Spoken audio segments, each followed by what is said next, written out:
अस्सलामुअलैकुम, मेरा नाम है अतार अब्बास। आप देख रहे हैं यूट्यूब चैनल अता टेक वर्ल्ड। जी दोस्तों, ये डक्टेबल एयर कंडीशनर यूनिट है एलजी कंपनी का। ये लूज़ कनेक्शन की वजह से इसकी जो वायर है वो जल चुकी है और इसमें पावर नहीं आ रही थी।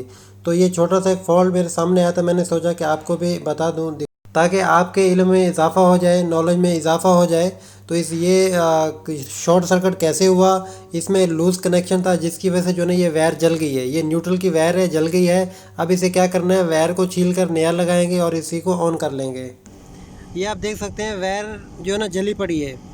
ये लूज़ कनेक्शन की वजह से स्पार्क हुई है और यहाँ से वायर जो है ना डैमेज हो गई है, जिसकी वजह से पावर सप्लाई नहीं आ रही थी नीचे इंडोर में। आप जो है ये वायर को छील कर दोबारा सेट करेंगे, अच्छी तरीके से टाइट करेंगे, उसके बाद इसको ऑन कर देंगे। उम्मीद है कि ये छोटी सी वीडियो अच्छी लगी होगी। अगर अच्छी लगी है तो लाइक कर दें, अगर हमारे चैनल पे न्यू है तो सब्सक्राइब कर दें और बेल आइकन प्रेस कर दें। दोस्तों, वायर छिल कर लगा दी गई है, यूनिट चल रहा है। ये सेक्शन पाइप के ऊपर नमी भी आ रही है, आप देख सकते हैं। वीडियो देखने का बहुत बहुत शुक्रिया। अल्लाह हाफिज़।